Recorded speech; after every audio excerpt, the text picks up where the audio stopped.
Welcome to the Mangrove Community, strengthening the community one branch at a time.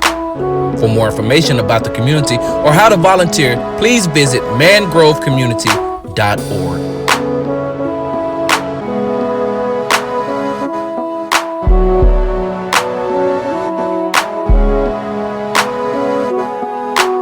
All right, we're back for another episode of Mangrove Community Presents Reasonable Doubt. We have my man in the studio today, KG Smooth, host of Majic 102's Quiet Storm.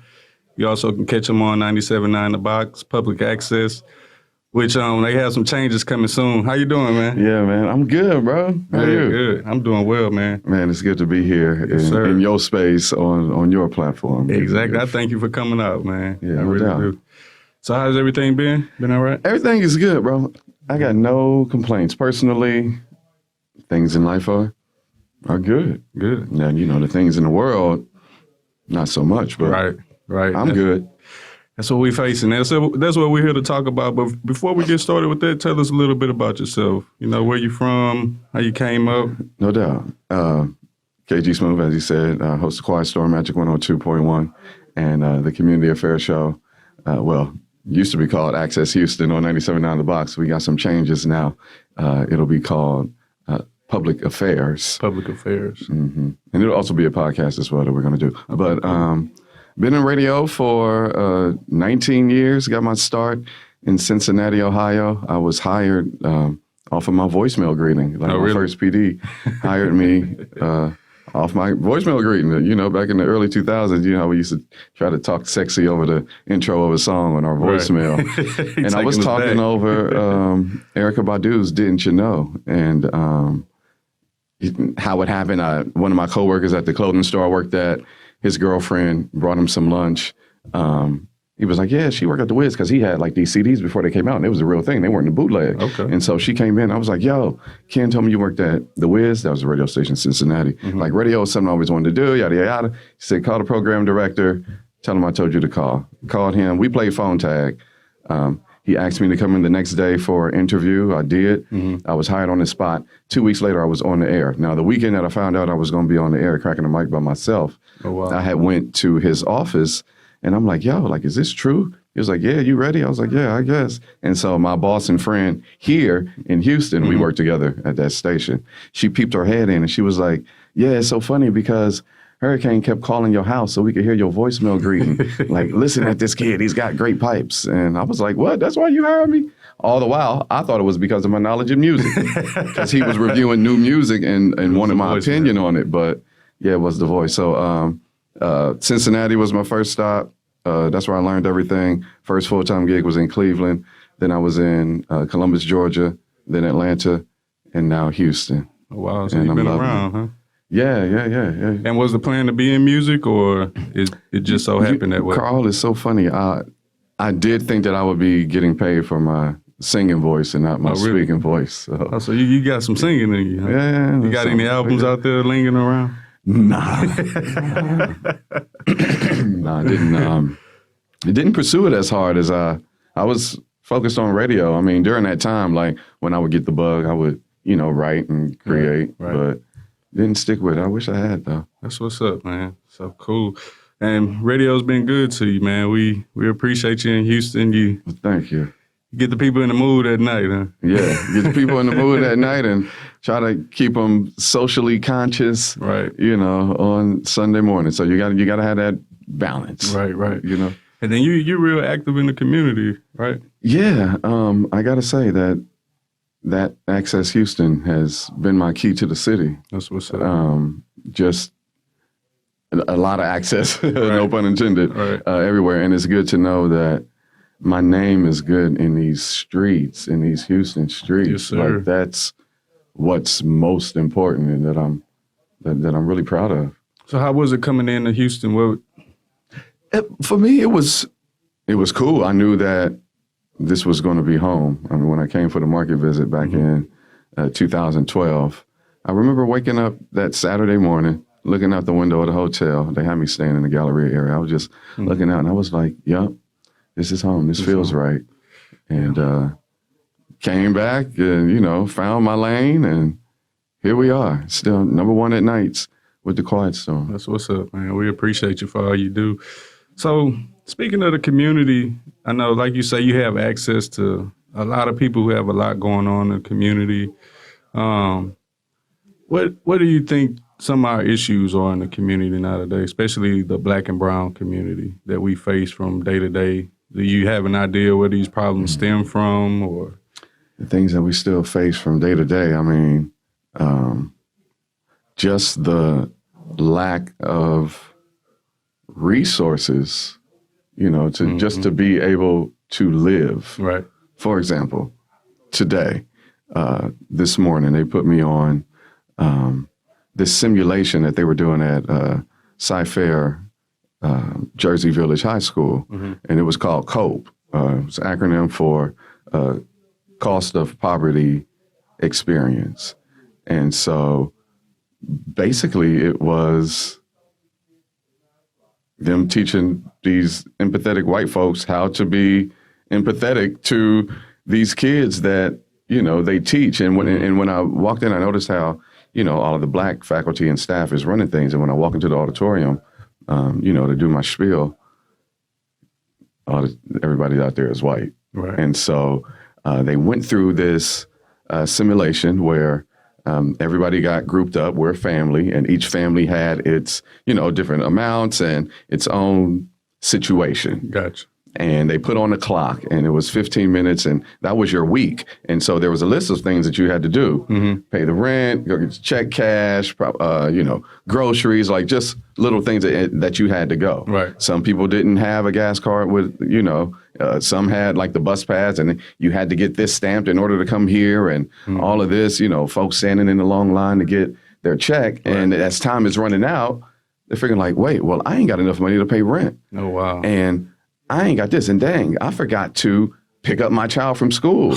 And they and it was, Carl, it was fascinating to see these folks I saw the change in real time as like, wow, how are low income families really living like this? Right. And I said to them, I was like, just imagine, I said, unemployment is still the same. Like it's been the same for almost 20 years. And I was off on it. I was like, what is it now? Like $11.25, like $14.75? Yeah. It's like, no, it's just $7.25. $7.25. You got to be kidding me. So to answer your question, I think the lack of resources, and I was saying in all of that to say that how have people been living off of $7.25 an hour when, and even if you are living in Section 8 housing, you still got kids, clothes, gas, groceries, all of that. So I believe that the lack of resources is a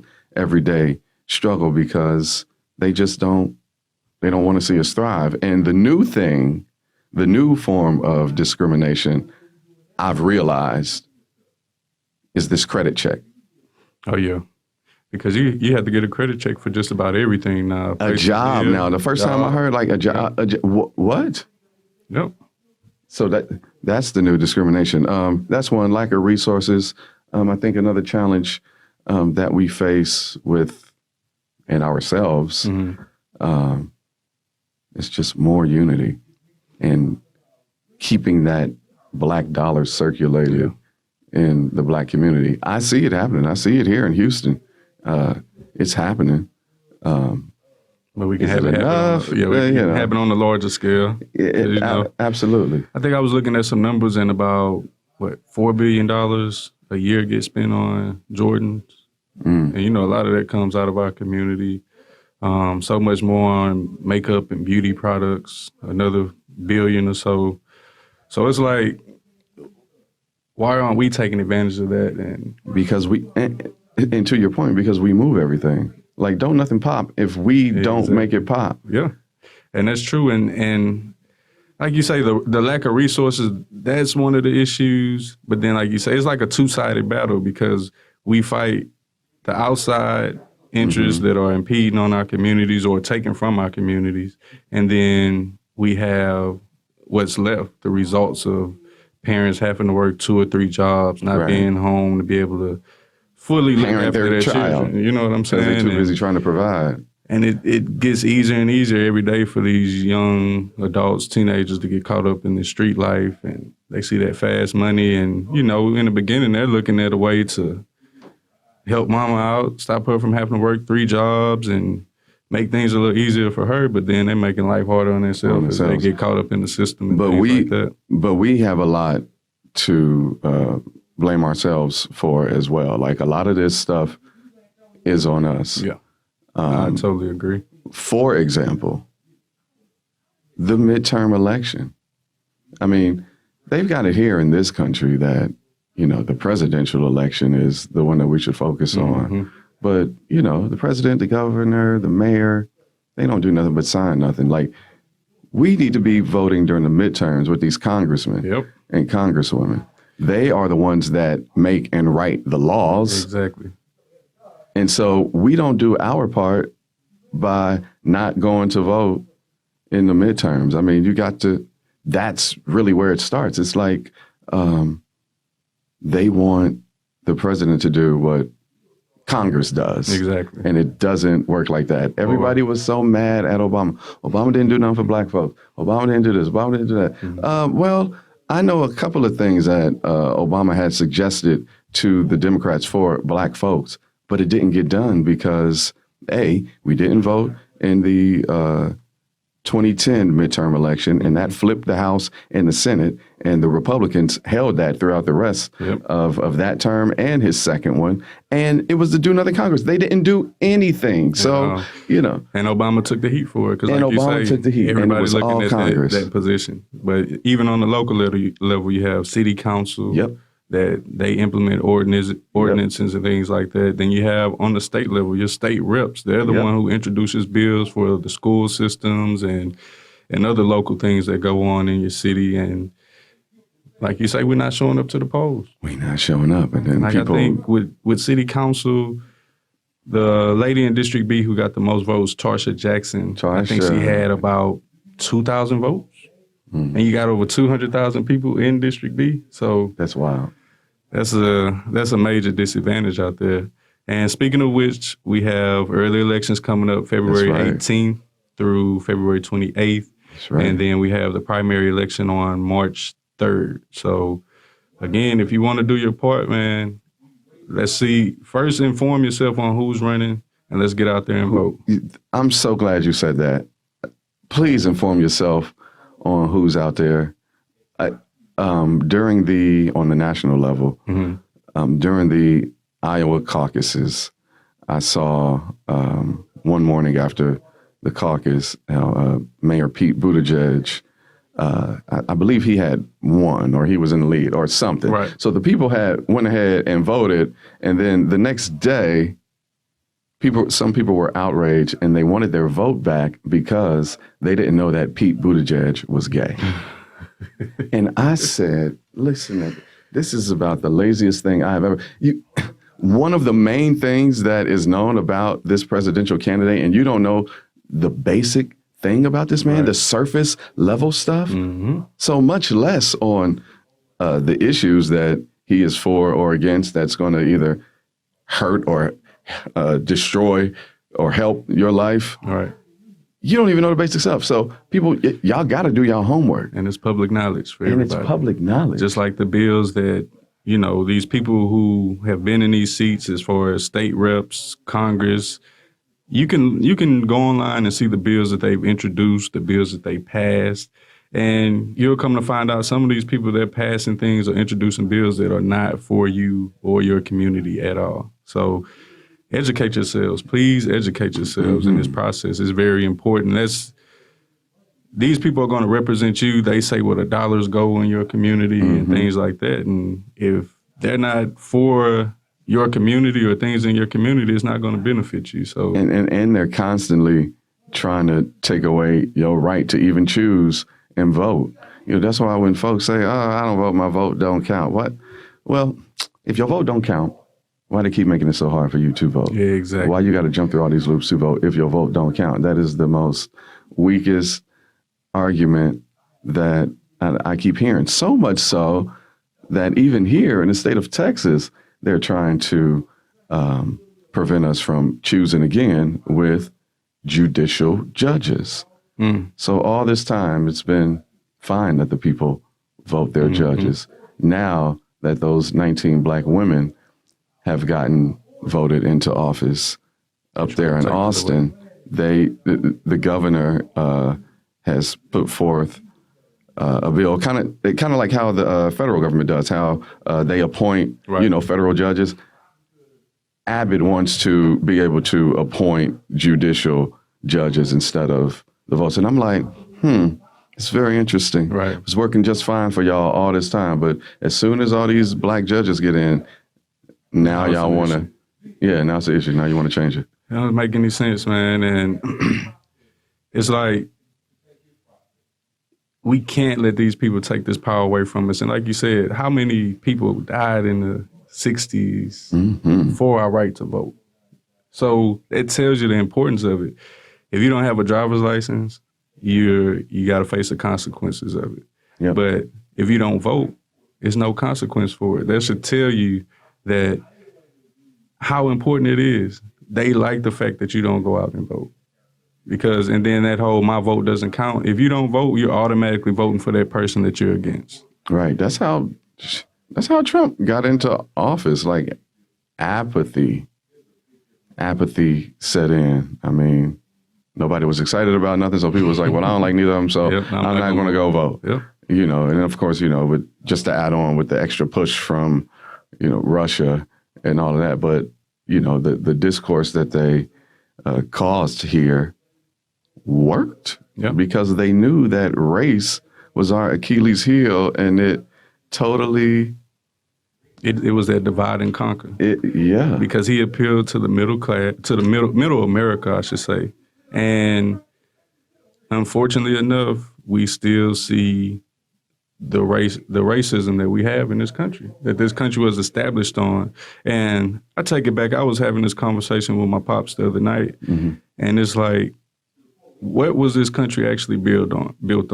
They want to say liberty, freedom, and the pursuit of happiness, but at the end of the day, you had the Europeans come in, they played friends with the natives until they learned how to work the land. Then once they saw how much labor was involved in it, they went and got a whole nother group of people to do the labor for them. And they beat them to do that. They kept them isolated. They didn't teach them the ways of America. They couldn't read. It was against the law for them to read and all this type of stuff. So at the end of the day, you rob, steal, and kill. In my eyes, that's what this country was built on. Oh, absolutely. And to me, it's not a coincidence that when you're at the bottom of the totem pole in this country known as America, that's what you resort to: rob, stealing, and killing. Because that's the foundation of this place. That's the foundation of the place. And the racism part is a birth defect. To your point, it's an amazing article. Well, not article, it's an essay that the New York Times had put out last year, written by all black journalists, called the 1619 Project. And it talks about 400 years ago, the first slaves, settled on this land from Virginia. Right. And I'm like, whoa. And so I'm reading the first essay of this body of work, and she answered the question as to why I always asked myself, as bad as America treats me, she is just brutal. It's that terrible relationship that I know you're not good for me, but I love you and there's no place I'd rather be. Right. I always ask myself, why? Why? And then reading this article, she made me realize it's because we own this country.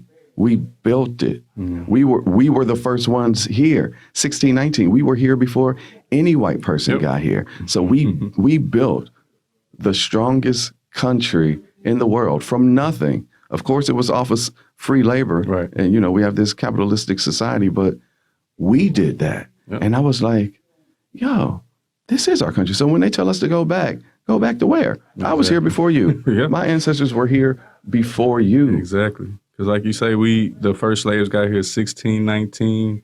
they didn't really start sending immigrants here until the mid 1800s. So for the first 250 years, it was slaves and the slave owners. So we outnumbered everybody except for the natives who were here. And like you say, we built the country. So like you say, why you wouldn't want to build something, especially as beautiful as this country is, what we have built, and then just turn around and leave it and go back to a place that we know nothing about because they stripped that from us. You know, they needed us because of those skills, because of our agricultural skills, our ability to make something out of nothing. Exactly. And it was like, in my mind, it's like we're one of the only cultures that know how to make something out of nothing. If you look at the Europeans, they always had to be taught, back to the days in Europe. We taught them. Yeah. We pulled them out of the caves like, it's okay. Look, stop eating each other. Right. Okay. Stop living in the house with your animals. That's where the disease comes from. Right. Mm-hmm. All of that. We came up with everything. That's why I just hope that we all just wake up. I was interviewing a professor on Access Houston one time, and she was telling me how when she went over to Africa, and she's been around the world, how all of these kings and queens and deities and people of, higher up positions in all different countries know and recognize our power. That's Black Americans. Right. Because to them, we are the best that the world has to offer because we are descendants of those slaves who made it over here, who made that long trip, survived through all of this. Right. And so the Black American is the best that the world has to offer. Everybody else knows that we don't. That was my first time hearing that. Well, in my research, it's just the descendants of slaves, period. Because what we have to realize is that, America as a whole, now we're just talking about America, it likes to stay in this bubble and think that it's different from everybody else, especially with us, with the Black people in America and when it comes to slavery. But what we don't realize is there were more slaves that went to the Arab nations and South American nations like Brazil. They never came to America. And Jamaica and the islands were like the hub for slavery. And that's where you went there first, and then they took you to either South America, the North America, and things like that. So, and when slavery was happening in America, it was happening all over the world. They were impeding on the entire world. They were going into Africa, South Africa, things like that. So it's not just Black Americans who dealt with this and who have been, I guess you can say, whitewashed or brainwashed by the European or colonized by the European. It was happening simultaneously across the world, across the globe. So I think if we can pull together as a whole and identify this as a knowledge. Whole, then we'll understand what really happened. Because like you say, in Africa, we had all the resources, and then we had the people, and they split us up. And they took our cultures from us, our languages from us, and now we don't know who we are at all. I never, even as a kid, I was just like, this doesn't make sense to me when they would play those, give a child, something, and you would see, the children over in Africa with the flies on their face, and they all skinny. You see their rib cages and all of that, and then just going through high school, college, and it's just like you're still seeing that. It's like, well, wait a minute. Africa is the motherland. Like all of the world's materials, minerals, all of that is there. How? There's no way it could be that continent can be as poor as they want us to think that it is. And then as you get older and you educate yourself more, and you find out it's not at all. It's outside everybody of America, has its pockets. There's bad places in Houston, so you're going to have that everywhere. And that's that's what they want to glorify in those nations. I believe it's to prevent us from going back and seeing where we're really from. I don't think they want that. They don't want Black Americans or melanated people who are descendants of slaves and people from Africa, African nations. that are coming over here to link up. Right. That's why they feed them that propaganda to not mess with us. Because they're afraid of that power, Carl. Exactly. You already know what it is. These white folks are afraid. These black folks, they get in the power. They know, their strength. They going to do to us what we did to them. I believe that's. But at the end of the day, that's not who we are at our heart. Hey, so speak on it. We're not going to do it, because when we were in power from the beginning, that's what we did. We went from place to place, spreading our knowledge. Mm-hmm. And we may have been in China or India, and they have some spices and things like that we never knew about. So it's like, we gave you our knowledge.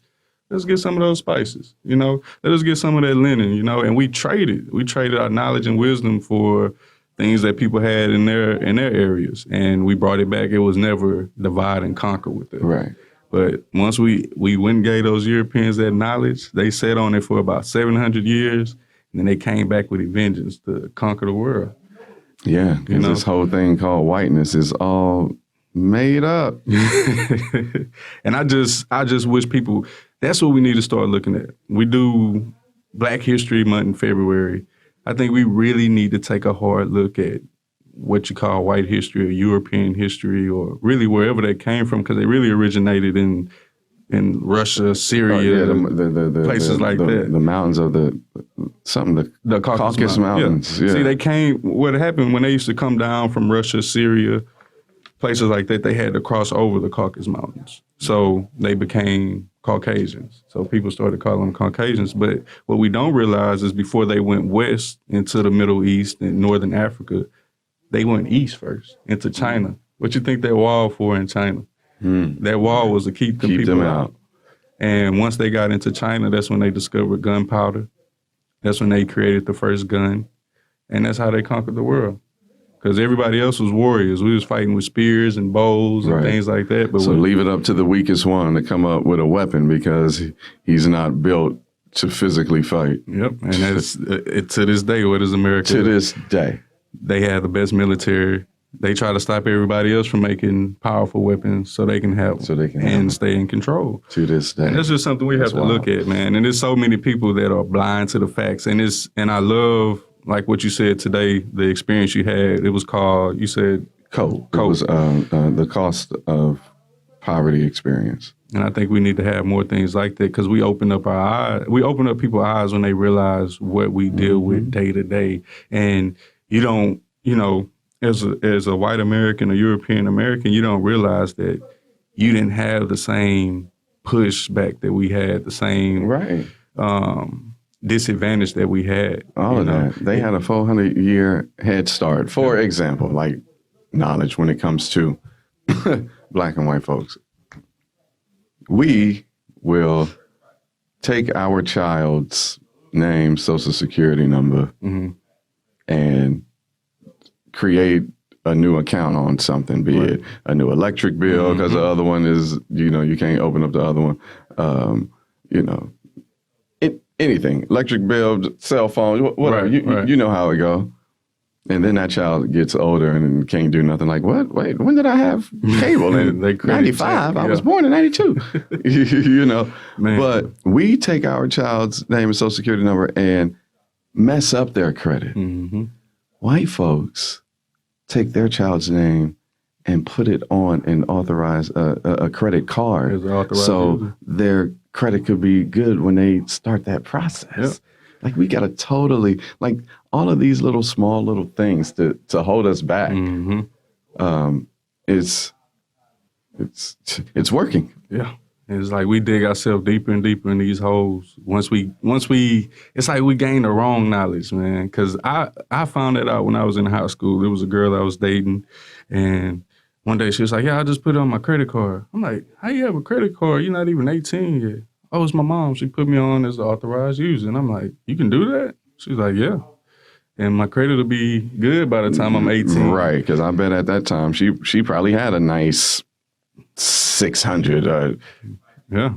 And that was just eye-opening to me. I had never heard anything. Like you say, I'm used to the world where, hey, I have a light bill in my name or a cable bill, but not a credit card. Yeah, we just gotta rethink or retrain ourselves how we treat money. Right. Period. Like, we gotta respect the money. on Access Houston, whenever I had like a financial person on, I would always ask them, where do you feel that the responsibility lies when it comes to financial literacy and education, at school or at home? Because I remember in school, like, they taught us what a bank account was, how to balance a checkbook, but nobody said anything about credit when you were a kid. And I don't know, back in the day, if your parents are separating the bill, paying the bills at the kitchen table, like, they not inviting you over, like, here, son, let me show you this. Or if you go over there, child, stay in the child's place. Right. There's that. And so I was like, where do you feel that the responsibility lies? A lot of them said, like, yeah, at home, everything should start at home. But the education system can do something more, to educate these kids more, especially on credit, like how that will mess up your life. It can make or break you. And I didn't know anything about that. Here I am, 18-year-old kid, walking on the yard of the University of Cincinnati. These tables set up like, hey, would you like a T-shirt or a stuffed animal? Okay, sure. Here, just sign this. All right. 10 days later, there's a credit card in the mail. Showing up in the mail. Didn't know anything about it. I was like, okay, it's $500. I need this book, and I can buy probably one outfit and a CD and be done. Good. Did that, just paying the minimum, not knowing better, like just making the minimum payments, and that's just not enough, and just messes you up if you don't learn. So we got a lot of retraining to do, bro. Definitely got to teach this at home. Like you say, sit down with the children when it's time to pay bills and let them know how it's really done. And what the money is for. Like, and even, cultivating their minds. I think I'm blessed. My children, every day, they surprise me every day. Like yesterday, or no, it was Sunday, I had them come out and wash the car with me. My daughter's 7, my son's 5. And my daughter's like, hey, Dad, why don't we just wash everybody's car? I'm like, yeah, that's a business, Carson. We have to charge people for that. She's like, yeah, and then everybody in the neighborhood, they wouldn't have to go anywhere. They can just come here and get their car washed. And it's like, instead of telling her, no, that's a bad idea, I'm like, yeah, that's a business idea. It's a great idea, but make sure you charge them and get your money for it. And hey, we should empower our children with things like that, My children wanted to do a lemonade stand, and we got with some friends of ours, and we set it up in their neighborhood. They ended up making $400 in one day. Nice. Yeah, and I just think we don't empower our children like that. My youngest brother is doing that with my niece. She's in the ice cream and been making it, and so he bought her an ice cream stand, one of them joints that you push with the wheel, got the fridge right there, the umbrella, everything. So she going. Yeah, she about to. I was like, okay, you're gonna make a killing this summer. Right. Yep. That's what's up, man. But yeah, we definitely have to financial literacy. And I guess is that where our focus should be with our children? Because I think it was Malcolm X who said it's easier to train up a child than it is to change the mind of a grown man. That is, I believe, yeah. So I subscribe to that. Definitely have to start with the younger generations and just teach them because when you instill it young, like it'll stay with you. For example, for me personally, I was 14. I heard Oprah say, if I see something in the store and I can't go in and buy it right out and own it, then I can't afford it. Right. And for some reason that just stuck with me. And so I had never, made payments on anything. If I wanted it, I bought it full out. No installments, no financing. I had a friend of mine who brought that. But now that I'm older, now that I know that the financing can help with that credit score, with that FICO score, Yeah, they go hand in hand. But like you say, you have to be responsible with it and educated on it. Yeah, in order to do it right. As a buddy of mine, he said, if I don't have double in my pocket, then I can't afford it. So if something costs $500, if I don't have $1,000 in my pocket, then I can't afford it because I'm not going to go broke on buying one particular item. So that's something that stuck with me, and I try to use that when it's time to make big purchases and things like that. So yeah. I don't know. Sometimes I'm just like, I've been doing good. I want to treat myself. I found out I was number 1 again for the month of January. So I in radio? Saturday, yeah. Okay. So Saturday, I went and bought me a new TV. It was a great deal. So it was a deal that I could not pass it up. A 70-inch Samsung for $579. Oh no, you couldn't pass it. It was like $620 with tax. I was like, what the what? Come on. Now I got this big 70-inch, like, All-Star game was looking real nice last night. I bet it was. And see, my uncle, that's something he told me. He taught me that when I was coming of age as a young adult. He say, always pay yourself first. Because you work hard. He say, even if it's $5, pay yourself first. And then you want to take care.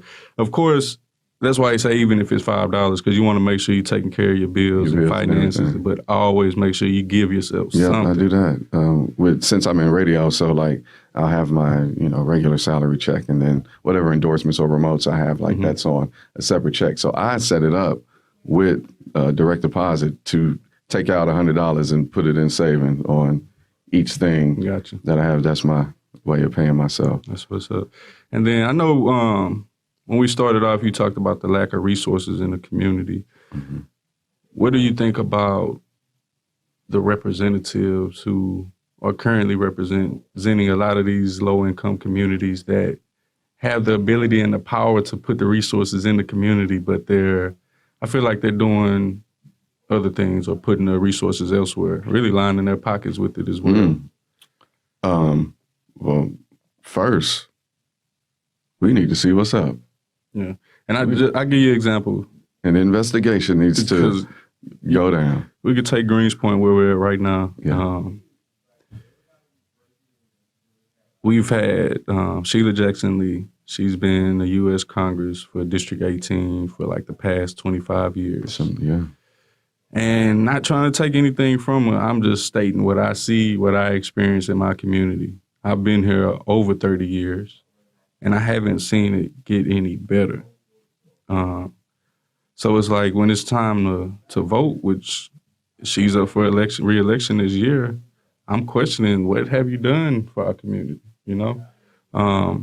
Even we can take the mayor, for example, the city council of District B. We have an Amazon in Greens Point. They're finishing up on a Coca-Cola plant here in Greens Point. I don't feel like any deals were made to benefit the community, which from my understanding, that's what government does. They say, okay, Amazon, you want to come in to this particular area? Well, we want you to put a civic center in, or we want you to add to this park or this, that, or that. And I don't see any of that happening in our communities. We need to take a trip on down to City Hall. And see what's up, because, you're right. Especially the people that are living here, if these folks have been in these seats for however many years and nothing is done, something needs to be found out as to why. There's no reason why that should even be going down. What's the, what grocery store y'all got up here? We don't. It's a food desert. Food desert, see, issue. Yeah, that's actually where we're at right now used to be a Kroger's. And it's been shut down for at least 10 years now. This was the grocery store for the Greens Point area. But it's been shut down for over 10 years now. And so where do people got to go? You have to go down the street to Walmart, which is like 3 or 4 exits, West Road. Then I think the next closest will be the Food Town off of like Rankin and Veterans. That's wild. That's wild. Yeah. I was expressing this because, Third Ward, they just got that HEB right there at 288 in North McGregor. And I was reading how that is the first grocery store there in 30 years. Yep. I said, 30 years? Where did y'all go? To Fiesta on San Jacinto? Like, did y'all have to go to the Walmart in Ireland? Like, 30 years, that blew me away. Yep. And we got the same issue up here. Yep. Got to find out what's... And it's all across District B, though, because District B consists Who got elected in that? I don't remember. Who won that runoff? Well, that's the one that got held up because you had somebody who, the second place runner, Cynthia Bailey, she had a felony on her record. And then the person who came in third place, Renee Jefferson Smith, she took it to court. So I think they just settled on it maybe 2 weeks ago and said Cynthia Bailey can run. So they're having a special election May 2nd. So right now, Jerry Davis is still in that seat, but he's running for state rep. So I'm like, how much of your attention and time is really focused on District B? You know, so that's what we're dealing with in District B. And to take it a step back, how did that happen in the first place? You know, I always tell people it doesn't cost anything to pay attention. Right. And the city of Houston didn't pay attention to who was running, you know, what the legalities are behind a person who has a felon or had a felon to hold office. So now you have the people who voted and their votes are hung up in the court once again. And this happened a few years ago with Proposition B. Proposition B was on the ballot. And after everyone voted for Proposition B, it got hung up in the court system and actually was found to be unconstitutional. So how does this stuff even get this far without anybody vetting it to make sure that the people's voices doesn't get choked up in the legal system? To me, one or two things. One, just lazy and do not care. Or two, it's about that money and they getting some money from some, like you said, they're lining their own pockets with some stuff. And that's what I see, because really that with the whole District B issue that's going on right now, the legalities around it are handled at the state level. And the state rep for these particular areas, Jarvis Johnson, this has come up in Austin with a felon, whether or not a felon can hold seat, is come up in Galveston. So if it's come up in the past, I feel like the legislature should have been passed or looked at to define what it means for if a felon can be in office or not. Because what it all came down to is verbiage. The verbiage wasn't clear in the law. So that's why it had to be taken to court to be interpreted even further. So at this particular time, they said she can hold seats, she can run. Basically what it was saying is you either had to be pardoned or released. What was a term? It was a certain term that everyone was getting caught up on. And that's what wasn't clear, and that's why it ended up in the courts. And it's been like, this has been an issue that's come up in the state of Texas for the last couple of years. So why hasn't it been settled? It took this. Now, I know the next state rep that gets in, or Jarvis Johnson, he's already talking about, you know, making sure the language is clear going forward. But this is something that should have been done. And I feel like a lot of our representatives are just dropping the balls in our area. Again, you have Coca-Cola, Amazon, HD. Why wasn't a grocery store negotiated for the Greens Point area? Even on the northeast side, which is still District B, Trinity Garden, Cashmere Gardens, Fifth Ward, that's all District B. You have portions of Acres Home. None of these places have grocery stores. They're all food deserts. I think on the outskirts of Acres Home, they just got a Joe V's, but that's still, for the people in the heart of Acres Home, that's a long ways away. And we have food deserts all across this district. And they could at least put, it's not even an Aldi's up here? Nope, not even Aldi's. We have to go to places like Family Dollar and things like that, where they don't even have any fresh produce. And it's funny, and I really, while we speaking on that, man, I need the community to get behind me, because March 3rd, I've been able to get city council's ear. There's some new people in office that, you know, as we've been doing this particular podcast, it started out making ourselves aware of who the politicians are running for these areas. And now that some of them have taken office, I reached out and let them know, like, look, we want to talk about a community garden in this area. Let's start there. So at least we can start getting fresh produce and things like that. And then eventually we can start talking about, you know, grocery stores and things like that. But I want to wait until we get a city council person in place. But I feel like, at least we can start with a community garden. Buy us some land. We could let the people work the land and the gardens, and we can have fresh produce at the least in these areas. So, well, that's good that you got the ear. Maybe, you know, gather up some more folks from this area to go down and rally with you. Yeah, because I went to a lot of the businesses around here, because it was a piece of land I was looking at, and I went to a lot of those businesses, got them to sign off on it. They said they would love to have a community garden out here. So we got the businesses behind us, been talking to a lot of people in the community. Now, like you say, it's just that unity that you talked about, actually coming together and going down and speaking on it as one, and not just have one person speaking on it. So I mean, that's what we got to do, though, man. We have to have the voices, but it has to be people standing beside the people with the voices, and that's why I appreciate everything you do. You allow myself and a couple of others on Access Houston to speak about the things that are going on in our community, and hopefully our voices are being heard. Now it's just getting the actual community to come together involved and stand with us. Yeah. Yeah. I think when you put it into terms as to where people can really understand and relate, like when you get down to their level and speak it on their level, it'll click and they'll rise up. Yeah. Because it's the one thing I don't understand. I don't know if you're aware of this. About 2 streets over, we have the nation's #1 bike park where they have a whole BMX setup and everything. It's I think it's sponsored by Red Bull. Oh, wow. Or no, Rockstar energy drinks. Okay. And then right across from that, we have the #1 skate park in the nation in Greenspoint. And like I tell people, I'm all for beautification. I'm all for bringing things to our area. But in all honesty, we don't do the BMX. Right. We don't do the skateboard thing. So who did you build that for? And, I've been talking to people and I see gentrification is coming to Greenspoint. Yeah. How old is it? The skate park is maybe 5 to 6 years old. They planted the seed. Yeah, the bike park just opened up this year. I feel you. And I think last year. I think your spidey senses is right. Right. Gentrification is coming in. And you... They built some condos off of the Beltway. Okay, they're building condos. Valley. Is there a Whole Foods? Not yet.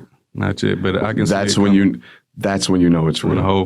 When the Whole Foods come and start being built, that's when you know gentrification is definitely here.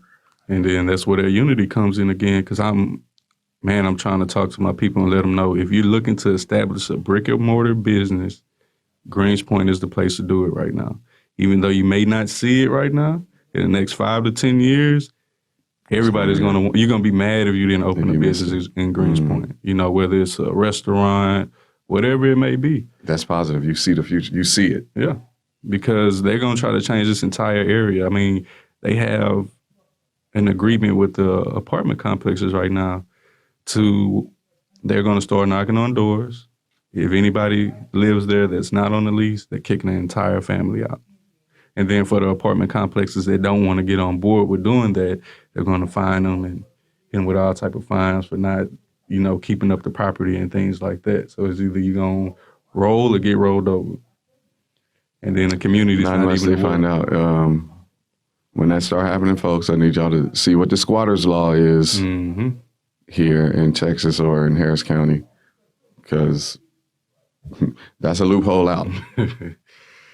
Definitely got to do our due diligence, man. But, man, it's a lot of work to be done. Definitely a lot of work to be done. You know?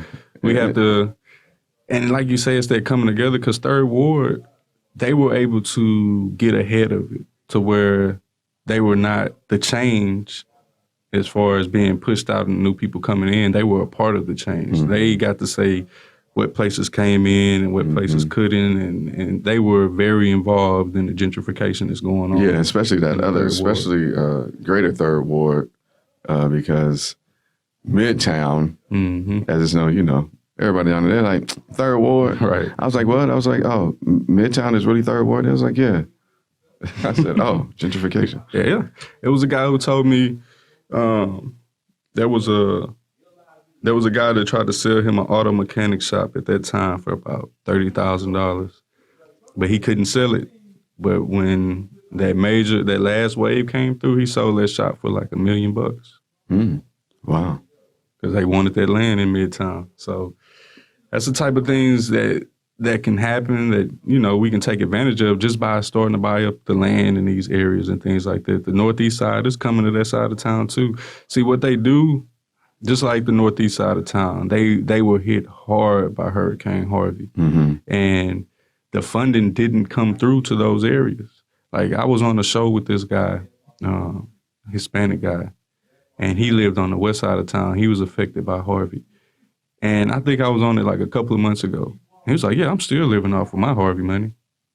I'm like, wow. And then you got these people on the northeast side that got $500 from FEMA, 500, 400 from Red Cross, and that's all they got. And they were forced to rebuild on their own, and a lot of them haven't. So you had the people who now they came through as organizations to help. Oh yeah, and then they ended up being fraud or that too. But now they're coming back as LLCs that's buying up these homes, rebuilding these homes. That's shady. For those who didn't, the city had finally got the Harvey money January of last year. And that was the fourth wave. They finally had got that federal money. So that money, that money is still there. Yeah. So if people haven't, like, if you still got old receipts or even things that you have fixed yourself, like, it's a 2-step process. Like, you got to go sign up, do some little paperwork, and then you'll get something saying like, okay, you are good, fill this out, and then it goes on. But yeah, the money is still there. It's a tedious process, but if you want the money, you're going to do your due diligence. And that's the part that the community has to play with, being adamant, being relentless with going after that money, because I know my wife, her college friend, the same, she went through the process. She pushed it all the way to the end. At first, they gave her that $500 check, and she's like, I can't, her car got completely flooded out. It was a new car. What am I going to do with this? She's like, I can't do anything with this. So she kept applying. So finally, they gave her more than what her car was worth. But it's like, that's what we have to do. I don't understand why, but that's what we have to do to go after that money. Now, another thing, like I was telling you back with the representation, I have connects in the city and things like that, people I speak with that keep me aware of what's going on. So I get word that the city had a meeting about the Harvey funds, because they're basically treating it like no one's applying for it, so everyone's taken care of. I wasn't made aware of this meeting. The person I know who's a liaison to the community, to the various communities throughout District B, she said, I found out about it when I was in a meeting that same day that the meeting was going on. And that's when I found out about it, because I called. I'm like, hey, what's going on? Why you didn't let me know about this meeting? So I didn't find out about it till the day of. And then a person who actually was in the meeting, you had contractors in that meeting, city workers and things like that. But the actual community was not in the meetings to say what we wanted to do with the hurricane funds that were left over. So what are they doing? What do they do with it? I mean, basically, they're using it for the gentrification process. So basically, they're saying that the funds aren't there, so they'll give the money to these contractors who are going to go buy up these homes, rebuild them, and resell them. It's called what they do. They disinvest to reinvest. They let the area, this gentrification at its finest, they let the area go down, and then once it goes down to where the land and the home dirt cheap, then they reinvest. They come and buy it up. Yep. And they let these storms and things like this continue to push people out. These people in some of these communities were still rebuilding for Allison. You say you got here in 12. Yeah. Allison happened in, I think, 2001. That was one of those, and that was just a tropical depression that it went to Dallas, came back to Houston, and it did it 3 times. So you had people in these communities that were still trying to recover from that. Allison, which was over almost 20 years ago. And then you got Harvey that happened in 17, and then people still recovering from Harvey was affected by Imelda last year. Yep. And they're slowly moving out of these homes, and you're seeing these contractors buy them up, and they're reselling them, renting them back out. One of the things that I had wondered since I had been in Houston, and every year we had a major flood, 13, 14, 15. Nothing happened in 16. 17 was Harvey. And then Imelda in 19. And I'm like, did they not care about zoning when they were building all of this new stuff up? Because they're covering up all of the wetlands. And the wetlands, the Lord designed them to soak up all of the water that may come. And so I was just like, what? I was like, well, it's nothing but greed. Greed. I'm glad you said it. Because that's what I'm starting to call gentrification, greedification, man. That's exactly what it is. Yeah, you put us here. Like, let's think about this, okay? They put us in the inner city, in these boxes, nothing. been here decades. And then one day they just wake up and decide, oh, I'm going to go back in the inner city and make it right. And then they come and then they move us out in the burbs where they moved out to get away from us in the first place. Now they want to come back and moving us out. And it's just like, well, make up your mind. Yep. And you playing with people's lives, man. It's like, it's just so how heartless people can be, if you ask me. And you can use, again, we come back to Greens Point for an example.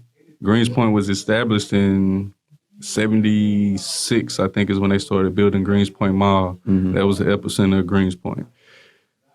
Now, Friendswood Development Company was a subsidiary of Exxon. So at the end of the day, Exxon had everything to do with the development of this area.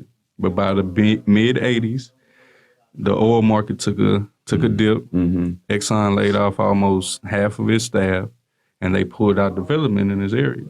But then you had the other developers that came in and still saw the potential and things like that, and they continued to build. Now, Exxon had a full-scale plan where they were going to keep up with the infrastructure and the bayous and things like that.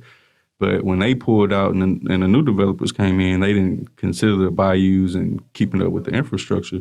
So now that's why you see this was the area, I don't know if you remember, where the people were in the refrigerator floating down the street on air mattresses floating down the street. That's because they continue to build and they don't do anything with our bayous. Just like they put a $6 million, this is another thing going on in District B. In every one of the communities, low-income communities, you see signs, $6.1 million bike trail, where they building these bike trails along the bayou, again, not keeping up with the infrastructure. So Speechless. Yeah. I mean, it's we got a lot to deal with. We have to get the right representatives into office, and then we also have to come together ourselves and decide what we want. And go after it. And the youth is going to be the ones to do that. And for real. Yeah. And I guess it's up to people like you and myself to continue to instill it in the youth, man.